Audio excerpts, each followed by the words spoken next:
So if everyone can join me in welcoming Simon. Hi everyone. Hello. My name is Simon and I am the head of strategy at Splashbox, which is a digital agency located in St. Kilda.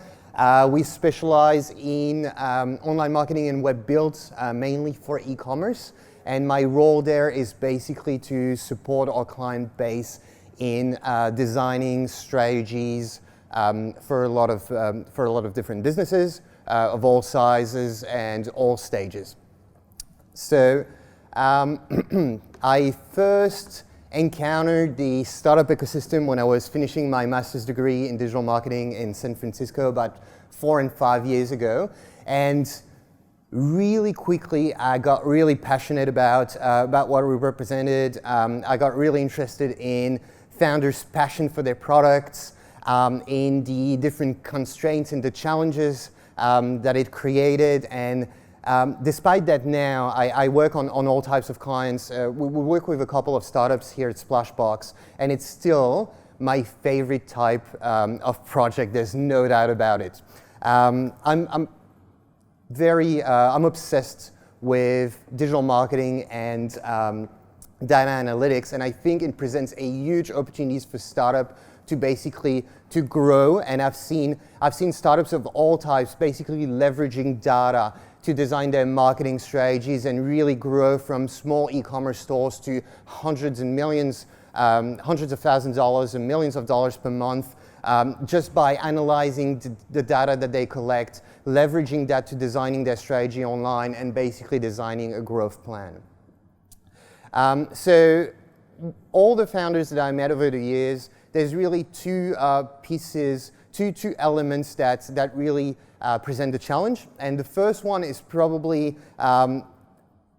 defining their business objectives, defining what they really want to do. Like usually they would have some kind of idea, some kind of goal when they start a company, like I want to leave my 9-to-5 job to just work on my startup full time, or I want to be able to basically pitch for that next round of investment. But they don't really translate that into something that's actually measurable, or more like an accurate goal that you can measure and define. And the second thing is, once I have that goal defined, is how do I get there? What do I do? Because most startup idea, they have that angle. They have that point of difference, that uniqueness, which means that they can't necessarily rely on existing data. They can't rely on market research to basically push their products. So it's very hard, based on just like one objective and one really innovative idea, to basically build a whole marketing plan. And this is also what I think it's very, very exciting and very interesting to work into that space and develop in that space. So generally, the first thing that I do when I meet with a founder and when we try to develop a marketing plan is really defining that objective, because they're really passionate. They're really passionate about the product. The product phase is not an issue at all. It's really the marketing phase, the growth phase, how to market the product, which is really tough. So the first thing that we do is we try to basically translate that business goal, that business idea, into a more of a practical view that we can actually reach. So for instance, it could range from anything from, I want to quit my 9-to-5 to work on my startup full time. I want to get that new round of investment. And what it really means is I need to generate X amount of monthly revenue for me to be able to quit my job. Or I need to retain Y monthly active users so that I could go to that VC or that angel investor, present them with the data, and they'll give me that round of investment. So it's really translating that initial idea into something that is measurable, that is more practical. And I went to business school, so I'm going to use one of those fancy acronyms that everyone uses, and even though it's probably the most basic one, it's also the one that people just don't take necessarily into consideration enough, that I think is a core principle of any kind of marketing objectives. So the acronym is SMART, and basically when you want to define a goal, you want to pick a goal that is specific. You want to be picking a goal that is very clearly defined. You want to be able to measure it, obviously, because otherwise, how do you know when you get there? You want to pick a goal that is achievable. You don't want to aim for the moon. You really want to have something that you're going to lead, right? You're going to hopefully lead a team. Maybe you already have a co-founder, etc. If you set an objective that is not achievable, you are going to lose people's interest. You need to get the buy-in, you get to get the passion going. It's very critical, and that's why the goal needs to be achievable as well. And you want to set that goal for yourself. It needs to be relevant, it needs to make sense for you. That's kind of an obvious one.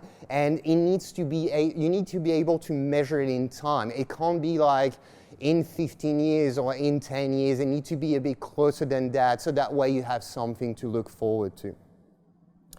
So what's next? Like, that's great. You've maybe defined your goal. Like, maybe it's about increasing your retention rate or having your customers come back more often or just growing your customer base. That's simple. But what do you do? Like, it's great to have an objective, but how do you actually get there? So the steps that we usually do is simply enough, find ways to get closer to the goal. And I'll go into a bit more details on some tactical ways we could do so. Then implements the improvements efficiently. Like, that's really important because you may find a way to get closer to your goal, to grow your customer base, but if the implementation is poor, or you haven't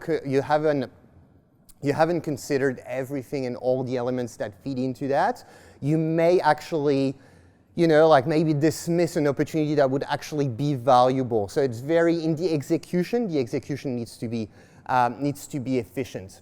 And you need to collect the right data to measure, to make sure that you got closer to your goal, optimize and find further opportunities. You find a lot of opportunities by going through the data and measuring the data. So, from a practical perspective, I'm sure most of you, who here has heard of lean analytics? Maybe? Yeah, quite a few.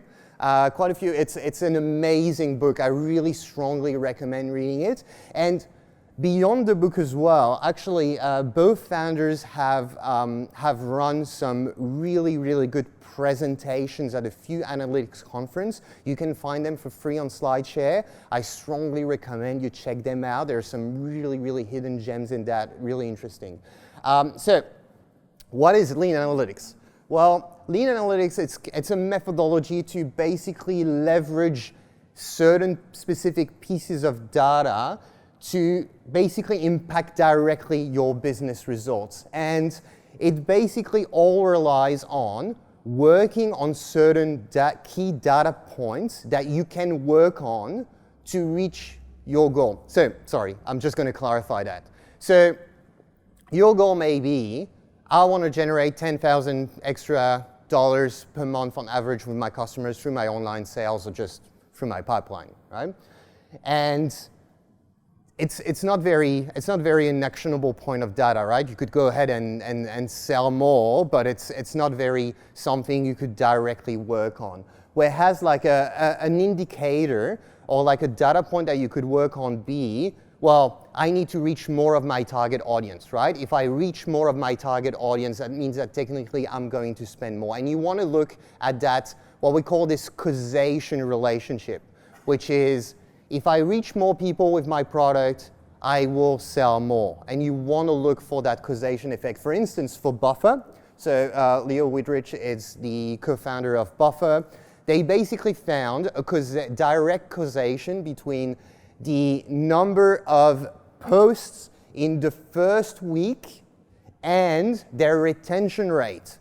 Basically, what they've identified is if a user posts through Buffer more than 15 times a day, they are more likely to remain an active user 3, 6, 9 times later.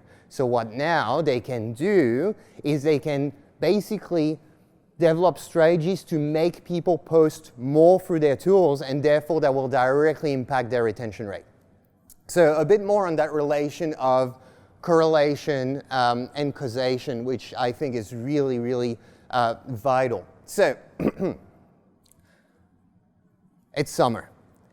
In summer, It's summer in Europe at least, not here, unfortunately. So in summer, you have increased ice cream consumption because people feel hot, and you have increased drowning because people go and they go to the sea more often, and therefore there's more drownings, right? So basically when ice cream consumption goes up, drownings goes up. Does that mean that when people eat more ice cream, more people drown? Not necessarily. So those two metrics are correlated, but they're not. One doesn't cause the other. So basically that explains to you the relationship between those kinds of metrics. And correlation lets you predict, right? You can look at a certain metric, and if it goes up, it means that another metric is likely to go up as well at the same time, but it's not really going to help you go more towards your goal. Whereas causation, finding that causality between two metrics, will allow you to optimize that original metric and basically have an effect on your business goal and your end goal and your end pipeline. So that's a lot of theory, and it's very, very interesting to know. But from a practical perspective, looking at a business model, and looking at any types of business, how do you actually do it? The first thing you want to do is you pick a KPI. Remember your goal. Remember your goal of revenue, customers, retention, number of users, etc. You pick that KPI, right? You pick that amount of revenue per month. Then what you're going to do is you're going to draw a line. You're going to say, this is my average revenue per month. Currently, this is my average revenue. This is my average number of active users. And then you're going to find a potential improvement. So usually it's like a very educated guess where you're going to think, all right, on my website, let's say it's an e-commerce website, on my website, on average, if people look at 3 or more products, I feel like they're more likely to buy because they're more engaged, right? So what I'm going to do is I'm going to try to work on that number of pages per user, right? If I'm able to increase that, or if I'm able to increase the number of users who view 3 pages or more on my website, then maybe that's going to impact my revenue. You don't know yet, but it could, right? It's all about those educated guess. You know your product, and if you followed Gary's advice, you know your customer as well. You know how they tick. You know about their needs, etc. So you want to design a test that's really for your users, and you want to have that educated guess. So you have that hypothesis, which is if I do this and if I increase that number, then it's going to increase that number, and it's going to help me reach my goals. So you either design a test, so you could do like split test, and we'll go through a bunch of tools we can use later, or you can just make changes that you think are going to improve, and then you're going to measure the results, right? Did we move the needle or not? Did we actually get an improvement at the end or not? Did we get, by doing this, did we get closer to original goal? It's it's basically how you run it. And if you did, that's great. Design another test and try again, etc., etc. And if you didn't, well, maybe it's time to design another test and try something else. Or maybe it's time to look at other different elements or another strategy. So you can use a variety of tools at any step of this process to basically collect data. So this depends heavily on your business model. I'm not going to give you like a 3-step framework on how to run all these tests, because no two businesses are the same. No two startups are the same, and maybe your goal is to increase your number of active users and just have like, you have a subscription-based model and you need people to come back to the website, but maybe your neighbor's looking to grow an e-com store and just looking at revenue. So depending on that type of business and the goal you had originally, you want to look at different types of tools. For instance, let's say my goal is to grow my sheer number of customer base, right? I need new customers. That's what I need. I need new customers right now. You're not going to use a For instance, Optimizely, which is a split test and a conversion rate optimization website, because that affects the conversion rate of people who have already come to your website, for instance. And I'm taking examples which are really, really online marketing and online oriented, of course, because that's my background. But this is just to give you an example. But what you're going to do, for instance, is if your hypothesis is, all right, I think that my target market is 25 to 35, making this amount of money per month, being in that target market, having those interests, well, I can actually design a test for that. I can use Facebook, right? And I can advertise to that type of demographic. I can create an ad. I can push my product. Did I get new customers by spending a $50 or $100 on Facebook ads? Yes or no? That's a really easy lean analytics cycle. All right. So just a few of the tools we have here. You need to have Google Analytics on your website. Like, you want to capture all that data. It just gives you so much insights into customer behavior and how people interact with your website and your product. Now, this data is really good when it's actually aggregated, like when you get a significant amount of users to your website. Especially when you're starting out at the beginning, you're not going to have a lot of people coming to your website. And that's one of the pitfalls we'll talk about. But having too much data versus having too small data, how do you then interpret it? So in that case, instead of using a tool like Google Analytics, which basically gives you all the stats regarding browsing behavior on your website, you would want to use something like Hotjar. So what Hotjar does is it's a heat mapping and session recording software on your website.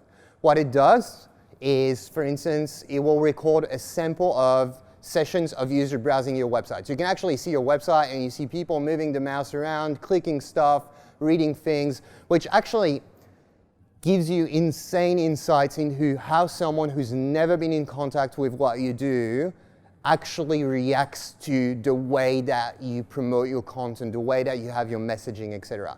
And you don't need a lot of those to actually make some critical assumptions. With Google Analytics, you need a lot of data to actually see patterns. Whereas with Hotjar, you can see a couple of sessions with people getting confused about a button that you're not, because you navigate on your website every day, to make an educated guess that this could improve your conversion rate, for instance. So you can look at things like that. So going through the tools, we've got Google Analytics, which is great to see website behavior. So if you're trying to design a test around your website features and functionalities and user behavior, this is what you want to use. Facebook and Facebook Insights, if you want to target demographics, if you want to target interest, this is the platform that you want to use. Optimizely, if you want to design split tests on your website, A/B tests to basically improve your conversion rate is what you want to use. You've got Segment. Segment is maybe a bit more advanced, but it's basically when you have a lot of different tools collecting a lot of data, and you want to feed that data through to customer support or things like that. So maybe, for instance, your goal, right, is to improve retention. So what you're going to do is you're going to design a test around customer support, where you feel like, all right, if you improve your customer support and if you personalize your customer support more, then your users are going to stay with you longer. So in that case, you can use Segment to actually feed that data through your customer support to be a bit more personalized. I have lead chat here. Oh, what a coincidence. Why do I have lead chat here? Well, if you design a test around customer satisfaction and customer profiling, that kind of live chat on the website is brilliant because you get direct input from your customers. You can actually look at what types of questions do they ask? Well, do they ask questions about price? Do they ask questions about features? Can I actually use that and improve my website based on this feedback? You get really, really good customer insights using live chat features, which is really cool. And then we've got Hotjar, which we've talked about, which I strongly recommend you set up as well. It's brilliant. And Google Ads, formerly Google AdWords. So it's changed, even rebranded the logos and everything. So Google Ads is really strong to actually test search behavior with your custom audience. right? So for instance, you may think, my product answers a problem and people would search for my solution a certain way. Like for instance, if I'm offering, all right, I'm going to take the example of Splashbox. We offer digital marketing services, but it's not very cheap. It's not very, we don't use a scale, like a checklist, and we just go through the checklist, and we have like a kind of a churn and burn model. It's more like we design complete custom strategies. So we're wondering, someone who's looking for that more of that high-end product, high-end strategy, would they type in Google SEO services, digital marketing agency, enterprise? What kind of words would they use? What kind of words would they use to define what we do and search for what we do? In that case, what we can do, target all those keywords on Google Ads, put a bunch of Google Ads, see who clicks on what kind of keywords brings us the most clicks, what kind of keywords do we get the best click-through rate, what kind of keywords do we get the best traffic from is really good, and then we can use things like Hotjar, etc. So we can also design tests around that, which is, our goal is to grow a customer base. We think that AdWords would be a good way for us to acquire a customer. Let's spend $100 on AdWords and see how we go. It can be as simple as that. Don't overcomplicate it. And that's super important. Super important is to look at what I call success patterns.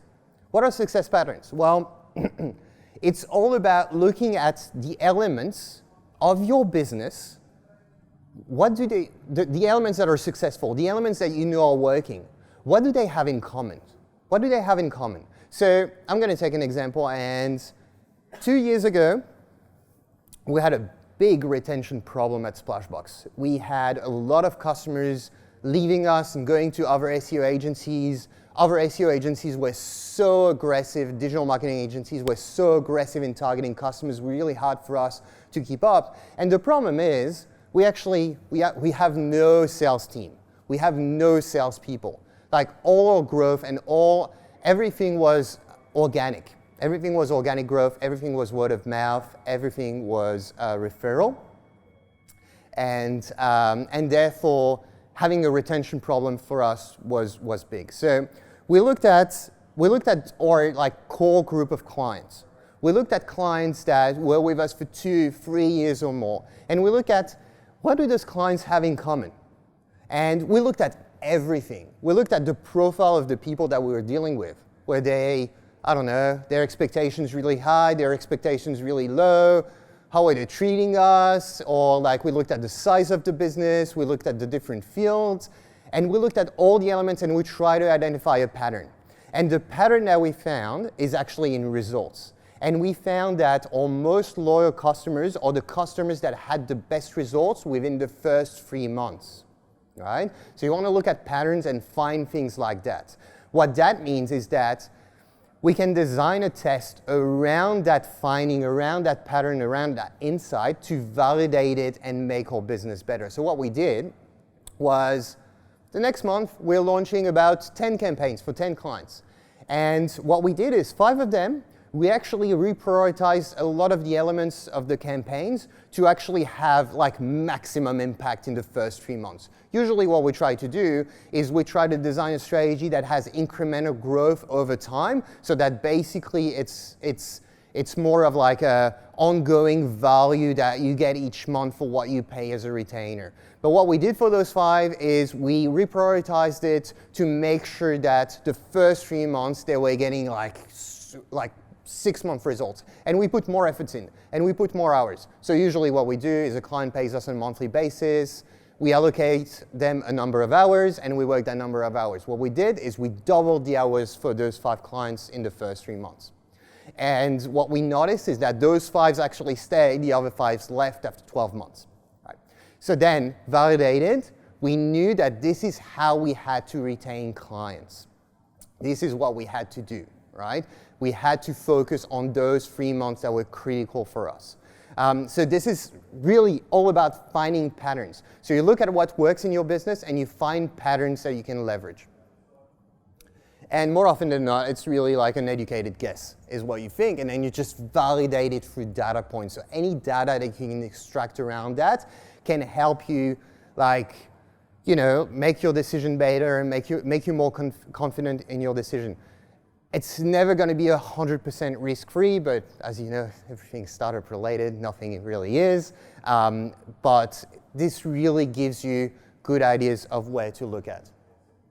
Now, you don't want to go overboard. There's a pretty famous website of car rental in the UK, and you don't want to try to test everything that seems to work and just like put colors everything. And if you have, this screenshot is very funny because each time you look at it, you find something new that's hilarious. Like earlier, I found the Google Spider food on the bottom right, which is really cool. And I hope you get the slides so that way, or just go on the website and have a look at all these elements. It's hilarious.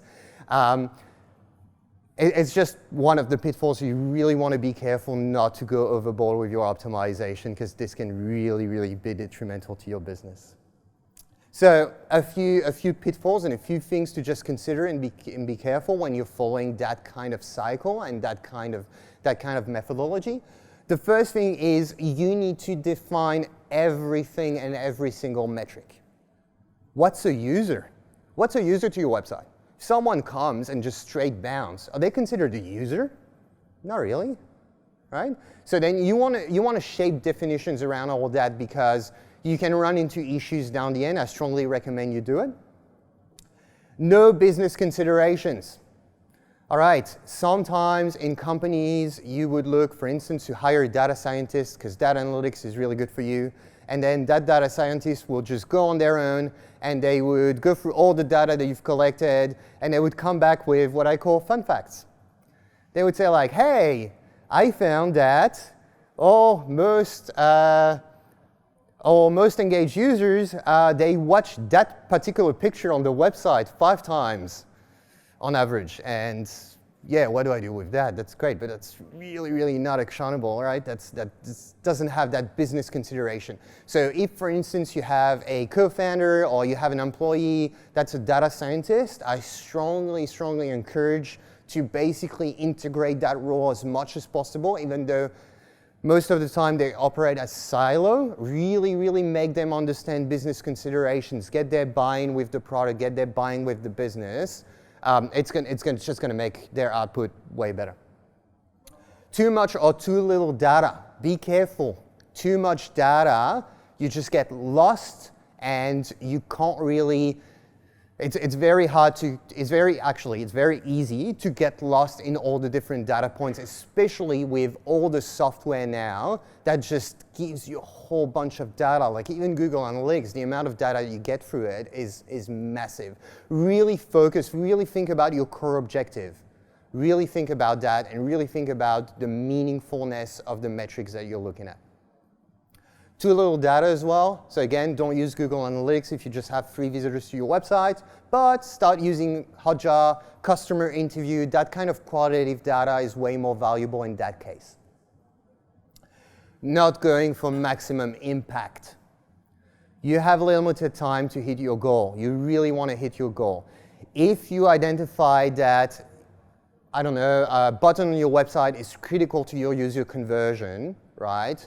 Just really design a test that's going to be maximum impact. Don't slightly change the color like one gradient or something. Like don't change it from blue to light blue, right? Change it from blue to red.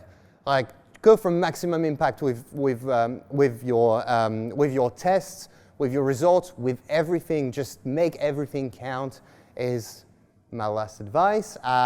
Those are all key concepts that we use in designing digital strategies for upcoming businesses, and I hope that some of them you can actually use, go ahead and apply and action. And yeah, I'll hang around if you have any questions. Please feel free to come and discuss, and thanks a lot for coming here today.